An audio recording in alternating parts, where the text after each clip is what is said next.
Most of my life, I've totally struggled with being enough.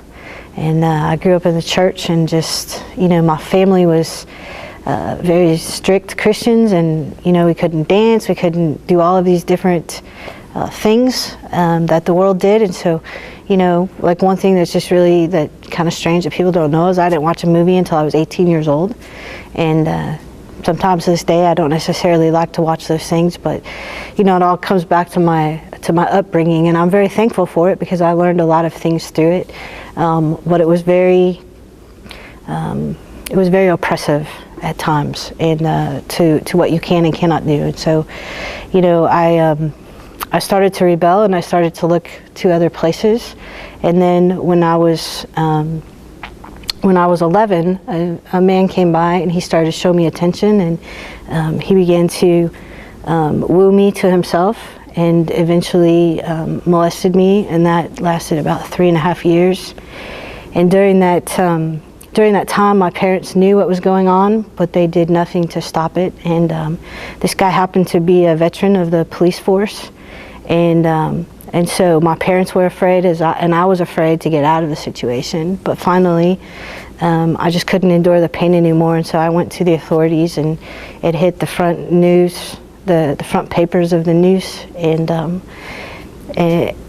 like everybody instantly knew that was around me, not because they released my name, but because my parents were on the front page, and all of those things. And it was very, very difficult time, and so we went to sentencing, and we came home, and my parents basically said, "You're never going to talk about this again in this house." And here I was, full of all of this pain and heartache, and I didn't know what to do with it. And so I began to act out, cutting on myself. I would run away. I would just not be able to.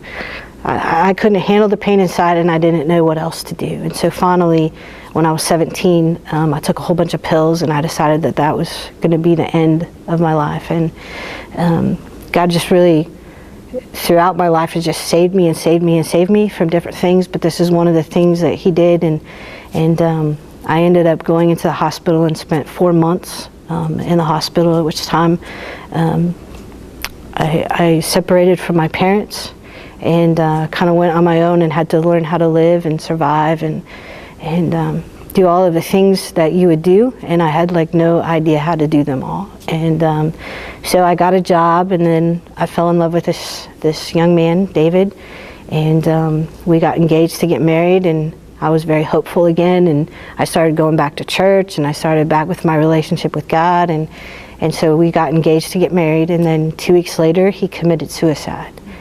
And it was probably just one of the most devastating things in my life. Was I finally had found something to live for again, and boom, he was gone. And so because of that, I chose to make a commitment that I would no longer trust any man in my life, and I would never have one. And so that just kind of naturally led me into an open door to be in relationship with women. And so I chose to go that route for several years, until God just got a hold of me and just really kind of ripped me out. But it was really about somebody just loving me, and somebody just being there for me. It wasn't about any do's or don'ts. It was about being enough, just as I was, and who I am. And still today I struggle with, am I enough for people? Am I enough for myself? And I think that, it's really hard. But God, if I look back through all of the things that God has helped me and brought me through, and all the painful things that He's restored within me, I have to know that I'm enough. Even if I struggle with it, I have to remember I'm enough. I'm enough for Him. My name is Melissa, and that's my story.